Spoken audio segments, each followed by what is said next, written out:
A weight loss endeavor can be tricky with all the information out there, especially with the differing information contingent on your fitness level, gender, lifestyle, and everything in between. But there are a handful of fundamentals that, regardless of one's background, should be addressed. In this video, we're going to look at 3 fundamental weight loss tips that everyone can and should apply to their weight loss goals. Number 1, lift weights and do cardio.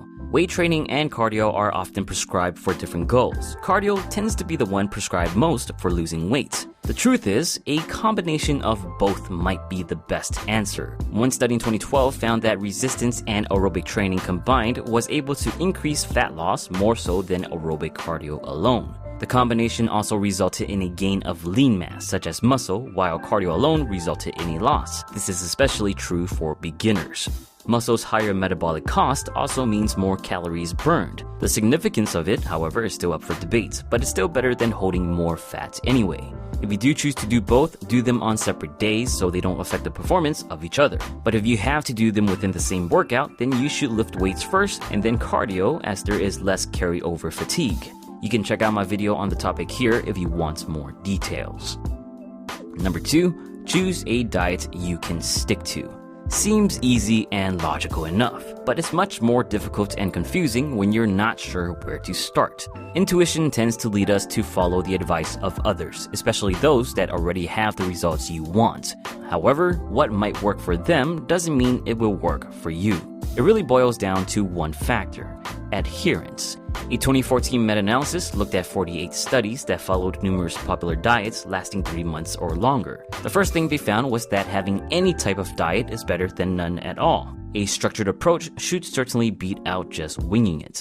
They also found that restrictive low-carb or low-fat diets were associated with the greatest weight loss, but not significantly different to every other calorie-reduced diet as long as the diets were maintained. That led them to conclude that their findings support the practice of recommending any diets that the individual will adhere to in order to lose weight. In practice, this means testing out different plans that suits your preferences. That could be keto, high carb, or even intermittent fasting, or anything else. Adherence and calorie reduction are the biggest factors. Fortunately, if you follow the first tip of lifting weights and cardio, then you should be burning a solid number of calories, thus have some buffer room for a larger food calorie intake. And number 3, to no surprise to my regular viewers, get your protein. Although the previous meta-analysis did not focus on protein intake, I wouldn't be surprised if protein was high or remained largely unchanged in the diets, considering much of the focus was on carbs and fats. Regardless, the benefits of protein during weight loss has been well documented. 2 benefits being protein's increased effects on satiation, making you feel full quicker, and satiety, making you feel full longer compared to the other 2 macronutrients, carbs and fat. Such an effect will translate to fewer calories consumed per meal and longer periods before eating again, 2 nuanced problems commonly haunting weight loss endeavors. One study even found that increasing protein intake from 15 to 30% of total macronutrient intake was able to spontaneously reduce calorie intake by 441 calories.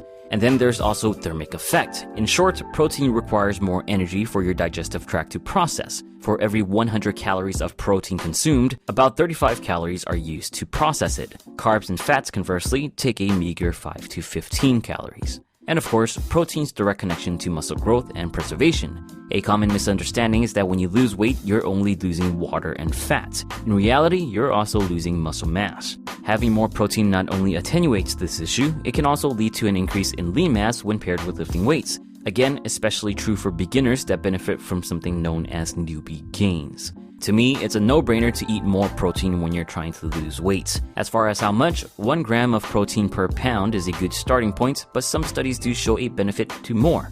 To get a better understanding on the matter, feel free to check out any of my protein videos. Or frankly, check out any of my videos if you simply want more good old fitness information. Share some tips you might have that can benefit everyone in the comments below. Okay?